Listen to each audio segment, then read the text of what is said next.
Bonjour à tous et bienvenue dans ce nouveau live Facebook organisé dans le cadre de la 5e journée nationale de l'infertilité par Magic Maman et l'association Maya. Aujourd'hui, le sujet qui nous intéresse est le rôle, la place du père ou plutôt du futur père dans le parcours AMP. En effet, devenir papa, c'est déjà une épreuve en soi pour ces messieurs, mais lorsqu'il s'agit de passer par la case AMP, cela peut rendre parfois les choses encore plus difficiles. Nous, chez Magic Maman, on s'en est rendu compte en réalisant un article pour notre dernier numéro dans lequel nous avons recueilli le témoignage de plusieurs hommes qui s'avouent parfois se sentir isolés, voire carrément exclus pendant ce processus. Et c'est pourquoi on a décidé d'en parler aujourd'hui. Donc si vous avez des questions à nous poser, si vous vous interrogez sur la place que vous avez à occuper pendant ce parcours, si vous êtes aussi une femme et que vous vous interrogez sur la place que peut jouer votre conjoint, n'hésitez pas à nous laisser vos commentaires. Pour y répondre, aujourd'hui, nous accueillons 3 spécialistes de la question. D'abord, le docteur Charlotte Métors, qui est chirurgien urologue au centre hospitalier des 4 villes. Bonjour et merci. Merci de l'invitation. Ensuite, nous avons Madame Geneviève Delézy de Parseval, qui est psychanalyste et qui est spécialisée des questions de bioéthique. Ouais, bonjour. Bonjour. Et enfin, nous avons Benoît Caillol, qui est membre de l'association Maya, qui est psychothérapeute qui accueille des couples en parcours d'AMP et qui est aussi aujourd'hui notre témoin privilégié, puisque Benoît, vous avez vous-même dû faire face à l'infertilité avec votre conjointe et vous êtes exposé à un parcours d'AMP. Donc du coup, vous allez aussi pouvoir partager votre expérience personnelle avec nous au cours de cet échange. Et donc pour commencer, j'aimerais qu'on balaye une première idée reçue qui est assez tenace, c'est que non, l'infertilité, c'est pas une question de femme aujourd'hui, madame, docteur. Oui, alors effectivement, l'infertilité, c'est pas une question de femme, c'est une question de couple avant tout. L'homme, en fait, va avoir sa part en infertilité. Grosso modo, aujourd'hui, c'est 30% des hommes qui sont la cause d'une infertilité de couple. Et quand l'infertilité est mixte, c'est aussi l'homme qui va avoir une part dans 40% des cas. L'infertilité chez l'homme, elle va être multifactorielle. Il y a des facteurs aujourd'hui qui sont reconnus d'infertilité, quand c'est soit très bien diagnostiqué ou très bien traité. Et chez 50% des hommes, en fait, qui vont avoir une infertilité, malheureusement, on n'aura pas toujours de réponse simple sur la cause, mais on peut tout de même améliorer leur fertilité. Et donc vous, dans votre cabinet, vous accueillez des hommes qui se posent la question de leur infertilité? Alors, en général, moi, je reçois des couples après qu'ils aient déjà été vus, en fait, par un gynécologue qui a prescrit des examens, ou des hommes, de temps en temps, qui viennent directement sans avoir bénéficié d'examens complémentaires auparavant. Et souvent, en fait, je vois le couple. D'accord. Plus que l'homme seul. Ok.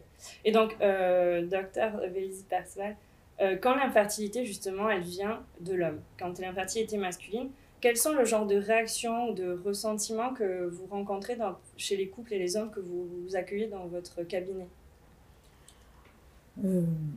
D'abord, on commence par voir les femmes en général. C'est très rare qu'un homme vienne consulter un psychanalyste, sauf si sa femme le tire pour venir.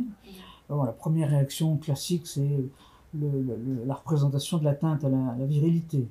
Et puis ensuite, il y a la responsabilité. En parcours d'AMP, c'est la femme qui est la patiente.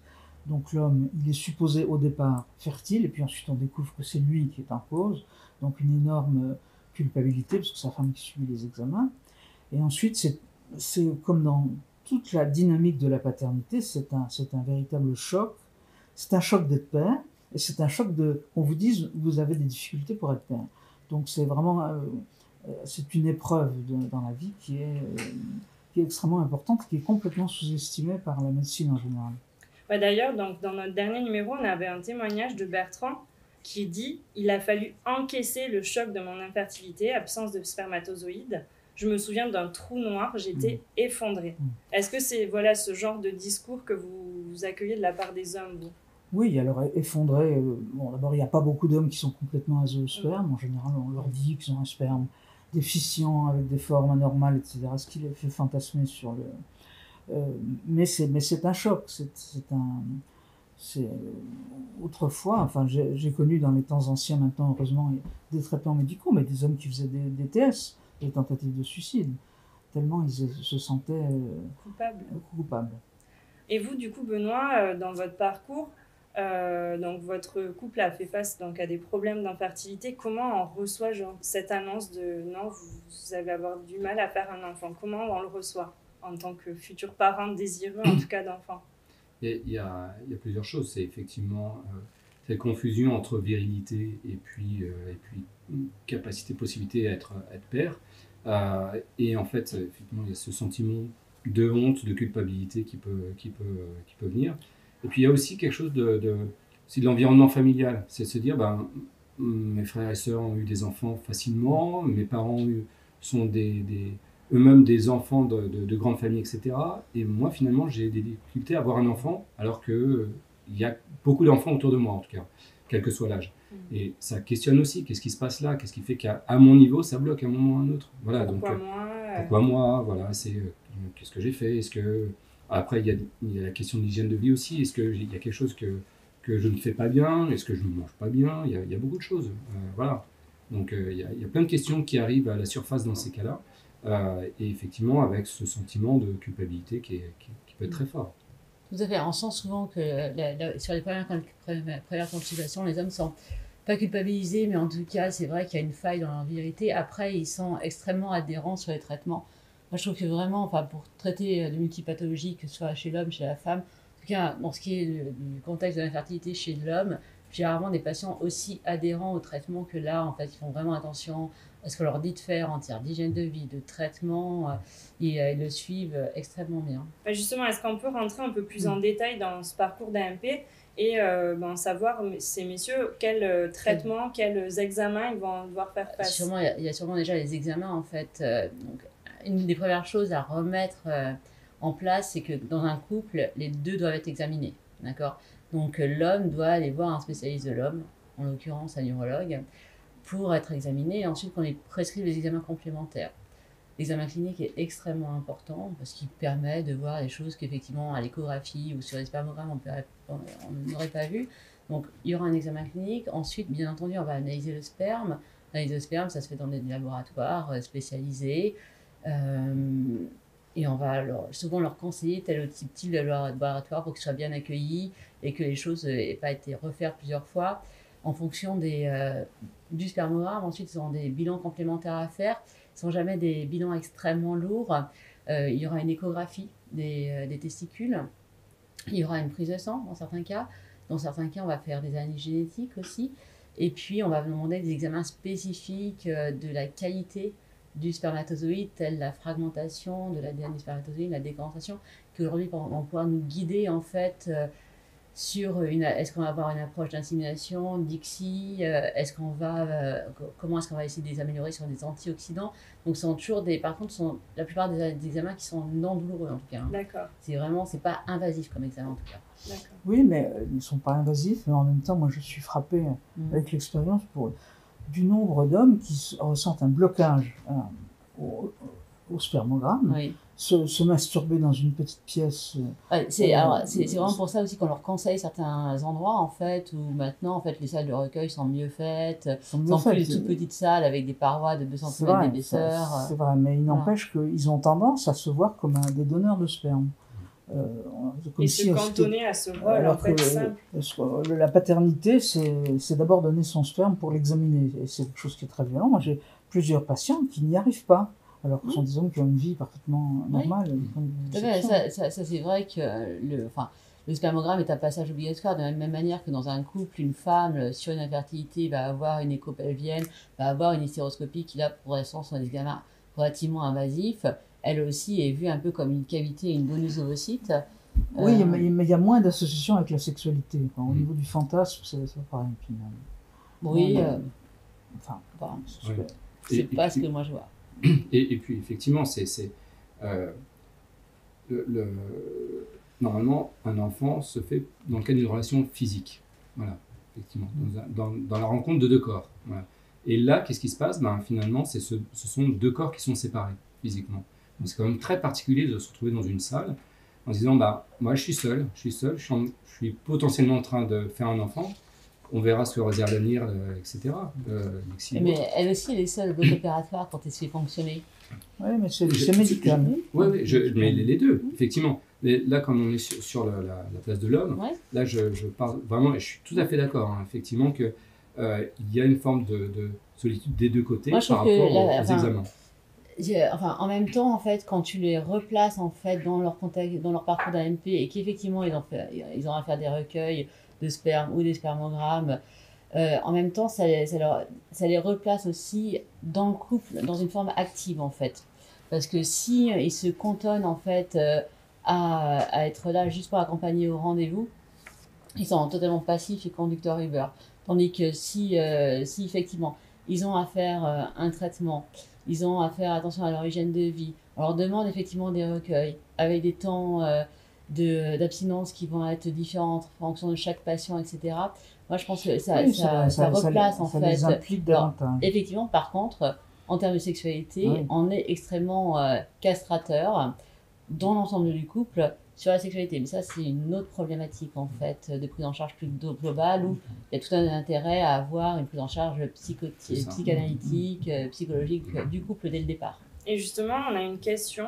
Ouais. Laura qui témoigne que son conjoint refuse de parler à son entourage de son problème d'infertilité. Ils ont toujours des proches qui leur demandent c'est pour quand, comment. Et donc, justement, est-ce qu'il n'y a pas une pression sociale sur les hommes de ne pas pouvoir exprimer justement eux leur ressenti vis-à-vis de ça? Ils doivent un peu cacher leurs émotions vis-à-vis de ce problème d'infertilité. Et comment on les aide à assumer et à en parler? On voit aussi des hommes qui viennent de temps en temps en consultation qui ont déjà le diagnostic en fait d'une infertilité assez extrême, voire une azoospermie qui se définit par la présence de spermatozoïdes dans l'éjaculat, et en fait qui nous demandent de ne pas le dire à leur compagne. Donc ce qu'on fait en général, c'est qu'on revoit le couple ensemble, pour savoir ce qu'on va pouvoir leur annoncer. On travaille toujours de façon multidisciplinaire, hein, c'est-à-dire que quand on voit qu'il y a un véritable problème psychologique, on ne va pas prendre les gens tout seuls entre quatre yeux. On les accompagne, on essaie d'expliquer tout doucement à la compagne aussi pour pas qu'elle rejette son compagnon s'il n'a pas la possibilité d'avoir un spermatozoïde dans la minute.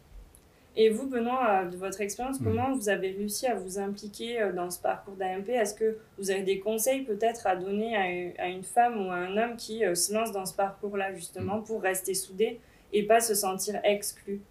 Je pense qu'il y a plusieurs choses. Il y a déjà la qualité de communication, la qualité relationnelle au sein du couple. Voilà, déjà. Est-ce que le couple, ensemble, en tant qu'entité couple, arrive à en parler à l'intérieur du couple? Voilà. Ça, déjà, s'il y a du dialogue et de la communication et comment chacun est soutenant dans ce parcours-là, déjà, pour moi, c'est déjà l'essentiel. Je ne sais pas ce que vous en pensez. Voilà. Après, il y a aussi les individualités qui forment le couple. Il y a certains hommes qui réussissent à en parler plus ou moins facilement, d'autres plutôt difficilement. L'idée derrière ça, c'est au moins, s'ils ont besoin d'en parler, est-ce qu'ils ont des personnes ressources pour pouvoir accueillir cette parole-là? Est-ce que ça peut être une personne dans la famille, ça peut être sa femme soit, mais est-ce que ça peut être un proche en tout cas, mais au moins qu'il y ait une personne ressource pour pouvoir en parler. Après, c'est des questions de choix. Est-ce qu'on décide d'en parler ou pas? Absolument. Et je pense que moi, ce que je dis souvent à ces couples, c'est qu'ils ne sont pas obligés de raconter leur vie privée à tout le monde. En général, les amis savent qu'ils veulent avoir des enfants. Bon, ils ne demandent pas « Ah, c'est vous, et quand ?» Voilà, nous essayons d'avoir un enfant, point.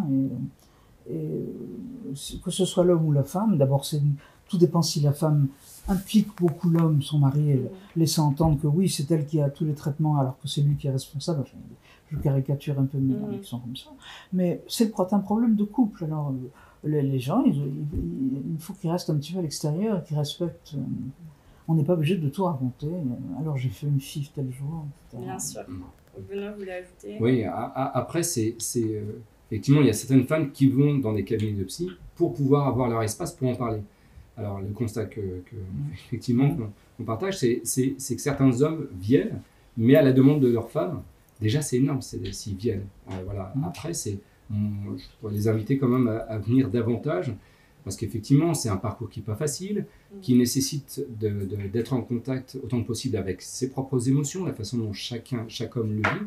Et pour ça, effectivement, c'est quelquefois l'aide d'un professionnel qui peut les aider à verbaliser, à sortir des émotions, etc., que la conjointe n'arrive pas à faire parce qu'elle est déjà elle-même impliquée dans ce processus-là, en fait. Par exemple, le patient dont je parle qui avait des difficultés de recueil du sperme, quand il est venu seul, il a pu voir que c'était une entrée dans la paternité qui lui faisait peur. Et donc ça le renvoyait à sa propre enfance par rapport à son père. Enfin, c'était pas simplement qu'il n'y arrivait pas, c'était il avait du mal à se lancer dans cette démarche, qui est une démarche complexe. Et elle est aussi complexe pour l'homme que pour la femme. Et on a pris l'habitude de dire « Ah, les femmes, c'est très compliqué. Les hommes, finalement... » Ils passent au second plan. Oui. En fait, plus globalement sur l'implication dans la grossesse, et là, d'autant plus dans ce parcours qui est médicalisé. Benoît ? Oui, justement, j'allais venir sur le parcours médicalisé. Pour moi, en tout cas, au sein de notre couple, ce qui nous a semblé important, c'est que je sois présent à chaque rendez-vous gynéco, voilà, dans le processus de PMA. Et puis l'autre élément aussi, c'est un élément clé qui est la stimulation. Voilà, là la question c'est, je me souviens au sein de l'association Maya, c'est quelqu'un qui m'appelle à un moment en disant il va y avoir une stimulation, ça va être la première piqûre, qu'est-ce que je fais? Déjà, ce qui m'étonnait, c'est qu'il n'est pas posé la question à sa femme, qu'il n'en ait pas parlé à sa femme, parce que c'est peut-être elle qui sait ce dont elle a besoin, elle, pour être soutenue dans ce parcours-là. Certains hommes décident de eux-mêmes faire la piqûre, d'autres femmes préfèrent que ce soit elles-mêmes qui fassent la piqûre, enfin voilà. Donc c'est pour ça que le principe de communication est très important aussi, pour savoir ce dont chaque membre du couple a besoin en fait dans ce parcours-là. Ok. Alors là, j'ai une question plutôt médicale. Il y a Céline qui dit que son homme a une épidymite et qui se demande est-ce qu'il peut avoir des enfants naturellement malgré son épidymite actuelle. Alors, oui, sûrement. Alors, il faudrait, pour répondre, il faudrait plus de détails. Au demeurant, en fait, les infections des organes génitaux, c'est quand même relativement fréquent et ça va être une des causes en 15-20% des infertilités chez l'homme. Ça se traite très bien. Sur une épidymite aiguë, donc il a dû aller voir son médecin et il a eu un antibiotique, sûrement. Sur ce qui est de l'épidymite chronique, on va mettre plutôt plusieurs traitements en place à la fois, mais ce sont des choses sur lesquelles on aura des très très bons résultats ensuite. Ok. Et donc là, il y a une autre question qui revient plutôt sur l'accompagnement psychologique, justement. Il y a Sophia qui se demande vers qui se tourner quand on est en parcours d'AMP. Est-ce que, justement, dans les centres d'AMP, on a des spécialistes pour l'accompagnement psychologique? Est-ce qu'il vaut mieux voir en couple, consulter séparément? C'est quoi votre position? Enfin, il n'y a pas assez de spécialistes dans les centres d'AMP. Il y en a, mais il y en a peu. Et pour avoir un rendez-vous, c'est un peu pas facile. Je remarque, comme mon collègue, que souvent les hommes viennent parce que les femmes les encouragent à venir, mais il faudrait, avec des émissions comme celle-là, que les hommes se disent qu'ils ont autant de, je dirais presque de droits de réfléchir à la paternité, que c'est pas simplement la paternité, c'est pas simplement le recueil du sperme, c'est pas simplement le spermatozoïde fécondant. C'est une démarche psychique qui est compliquée et que chacun peut avoir ses résistances. Le mot de blocage est un peu simple. Après, la question de venir consulter seul ou en couple, c'est un choix qui est propre à chacun. C'est un choix de moment aussi. Hein. Ouais. Il y a des moments où tu peux venir consulter seul et puis d'autres moments en couple. Hein. Ça dépend vraiment des moments. Il n'y a pas de canevas préfet. Ouais, alors, sur la partie psy, ça dépend vraiment de chaque personne. Parce qu'il y a quelquefois, on se rend compte que finalement, que ce soit un homme ou une femme, s'il vient consulter à titre individuel, il y a des choses du parcours personnel qui peuvent ressortir. Et finalement, la PMA est symptomatique d'autres choses, en fait. Voilà. Et c'est important que, quelquefois, chaque personne se dise, là, c'est mon espace, c'est pas l'espace de mon couple, c'est mon espace à moi, dans lequel je travaille aussi sur cette question de la paternité ou de la maternité, mais j'ai besoin de mon espace à moi, et d'autres personnes préfèrent y aller en couple. Ça, c'est un choix qui est propre à chacun. Du coup, on a cette démarche vers un psychologue, un psychanalyste. Tout à l'heure, on parlait de l'aptonomie aussi. Est-ce que vous pouvez m'en dire deux mots? Je crois que ça vous a pas mal servi, justement. Oui, justement, on en parlait. Effectivement, c'était au bout de quelques mois où on a été voir une aptonome qui en fait, qui nous a permis d'être en contact, et notamment moi, parce qu'autant ma femme ressentait le bébé. Oui, voilà, ça c'était une fois que la fécondation avait été faite pour aussi. C'est ça, exactement. Il y avait un embryon qui s'était développé, et pour le coup, cet aptonome nous a permis à tous les deux de savoir comment créer un lien avec ce bébé que je n'entendais pas, que je ne ressentais pas même en dehors initialement quand on ne voyait pas l'aptonome. Et à la première séance en fait, d'autonomie, j'ai senti le bébé se lever sous ma main en fait. Voilà. Et en changeant de position, je l'ai senti de nouveau venir vers ma main. Alors, on croit ce qu'on veut croire, mais en tout cas, je sais que moi, c'est vraiment là que j'ai senti que je devenais père en fait. Voilà. Parce que c'est là que je sentais qu'il y avait un lien qui se faisait vraiment, même si je voyais qu'aux échographies, il y avait un cœur qui battait, etc. mais c'était autre chose. Mais je trouve que ce que vous dites rejoint une technique que moi j'emploie plus facilement, parce que c'est mon métier, c'est faire comprendre ce que c'est que le père de la grossesse. D'habitude, la paternité, c'est la paternité, la vie, ou c'est le spermatozoïde fécondant. Mais il y a ces moments, ces 9 mois, où le père n'est pas comme quelqu'un qui attend l'autobus. Il attend un enfant, mais il l'attend vraiment, au sens où il vit avec la mère, il l'attend, il dort avec elle, il a des relations sexuelles avec elle. Et dans beaucoup de cultures, c'est intéressant, le sperme du père pendant la grossesse, même s'il n'est pas le géniteur, est considéré comme un sperme nourricier. Alors, chez nous, scientifiquement, c'est pas exact, mais symboliquement, c'est tout à fait important. Et donc, le père attend, au point que les Américains ont développé une notion qui est très intéressante, qui s'appelle l'engrossment, qui est une définition scientifique du père enceint. Du père enceint qui est donc actif. Et c'est important en général, c'est quelque chose qui n'est pas connu du tout. Et c'est important d'en discuter avec le couple, avec le père ou avec la mère ou avec les deux. Et du coup, ce que vous décrivez, ça peut aussi se retraduire dans le parcours en amont de désir d'enfant, parce que dès le départ et du coup dans ce parcours d'AMP, là aussi le père est impliqué à 100%. Normalement, tout à fait, mais là le père de la grossesse, c'est vraiment un petit peu parallèle à l'autonomie, c'est quand le bébé est dans le ventre de la...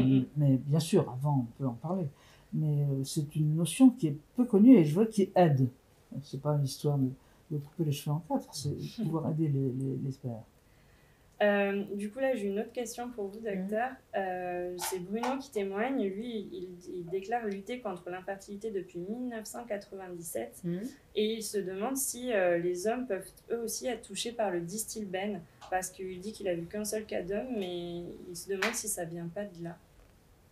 Alors, aujourd'hui, il n'y a rien, aujourd'hui, il n'y a rien de très formel en ce sens. Par contre, ce qu'on sait, c'est que l'infertilité grossit au niveau mondial, en particulier chez l'homme, et que tout ce qui est bioenvironnemental, et en particulier tout ce qui va être xénobiotique, en fait, ça va entraîner une infertilité chez l'homme. Donc, j'imagine que Bruno doit avoir ce qu'on appelle une asténotératosospermie assez sévère. C'est pour ça que depuis 1997, il doit lutter contre ça. Aujourd'hui, savoir si le distilbène est vraiment en fait la cause sera difficile. Par contre, il y a de plus en plus de traitements qu'on met en place chez les hommes infertiles où on les booste un petit peu au niveau hormonal, qui ont tendance à très très bien fonctionner. Donc, je l'enjoins à se rapprocher de spécialistes. Alors là, on va aborder aussi une autre question. On en a un peu discuté tout à l'heure. C'est Gilles qui se demande, depuis qu'il sait qu'il est infertile, il a du mal à avoir des rapports sexuels avec sa femme, avec sa compagne. Et il se demande comment retrouver ce désir simple et ludique en fait, du sexe dans le couple. Si c'est un vrai problème aussi. La PMA n'est pas spécialement tournée vers l'érotisme. Le fait de faire l'amour à des jours précis. Il ne faut surtout pas s'inquiéter et de dire qu'il peut y avoir des difficultés temporaires qui sont extrêmement banales et que ça reviendra après. Mais les jours fixes, l'heure fixe, le test de 1 heure, etc., et il faut se dire que les femmes aussi ont ce même type de problème. Simplement, ça se voit moins parce qu'elles se réfugient dans la passivité, alors que chez les hommes, ça se voit plus. Mais c'est pas... il faut vraiment dédramatiser. Oui et non, en fait, parce que l'infertilité du couple, dans 5% des cas, elle est d'origine de troubles sexuels. Par contre, nous, on est pourvoyeurs de difficultés sexuelles dans le couple, chez à peu près 20-30% des patients. Donc, par contre, il ne faut pas hésiter à en parler, en fait, parce que, nous, on le sait. 2, effectivement, on leur explique qu'il faut dédramatiser, mais souvent, en fait, malheureusement, chez l'homme, c'est un engrenage, en fait. Quand on commence à avoir une difficulté de libido ou une difficulté érectile, en fait, vu que c'est un cercle limiteur sympathique et donc stressant, ça ne va pas se remettre en place tout seul. Par contre, en fait, on a beaucoup de solutions là-dessus, donc il ne faut pas hésiter à ce qu'il en parle. D'accord. Oui, Benoît. Il y a aussi plusieurs choses. C'est comment, on en parlait juste avant, c'est comment l'homme, quelquefois, confond virilité et possibilité d'être père. Voilà, il y a cette confusion de temps en temps. Et puis, comment aussi il peut se réapproprier son corps, réinvestir son corps aussi dans la relation avec sa femme aussi. Donc, comment sa femme aussi lui permet de réinvestir lui-même son corps dans cette relation physique, tous les deux aussi. Donc, il y a ça aussi à poser, je pense. Ok, donc... Pour conclure, je vais vous lire un dernier témoignage qui me semble assez parlant et comme ça on pourra rebondir une dernière fois.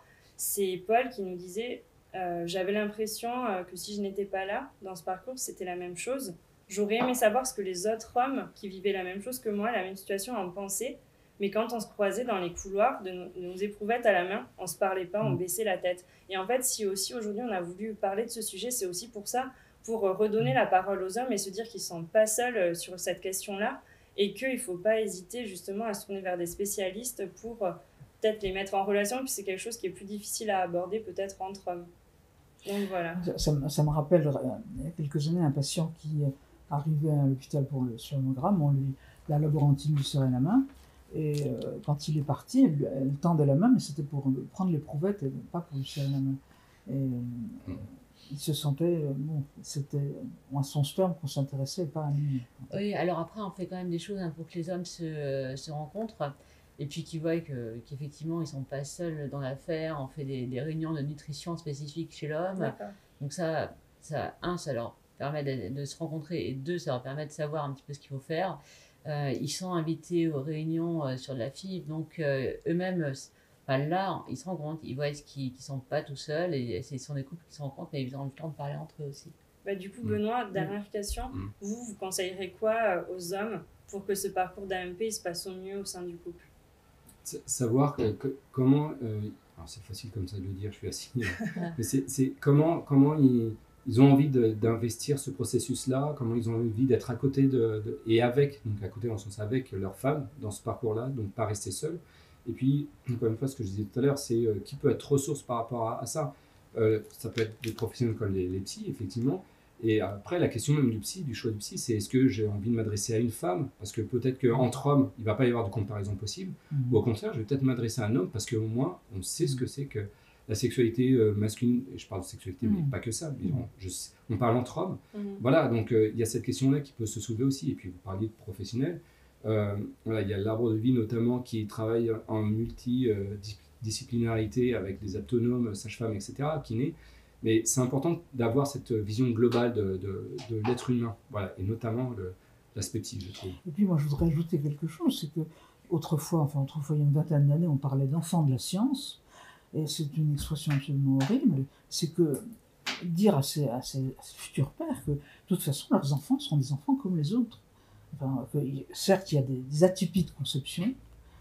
Moi, j'appelle ça des atypies de conception. C'est qu'effectivement, ils ne sont pas conçus sous la couette, mais ce sont des enfants comme les autres. C'est important de se projeter dans un enfant normal.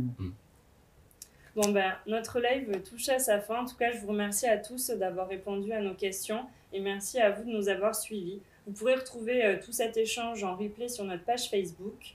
Et dès à présent, je vais vous laisser sur un autre sujet important, c'est le don de sperme. Il y a certaines régions qui font face à une énorme pénurie de donneurs et l'agence de la biomédecine a fait un énorme appel aux dons justement. Et dans le témoignage qui suit, il y a Bertrand qui va nous raconter comment un don de sperme dont il a bénéficié a pu changer la vie de son couple. Je vous remercie et à bientôt pour une nouvelle journée de l'infertilité.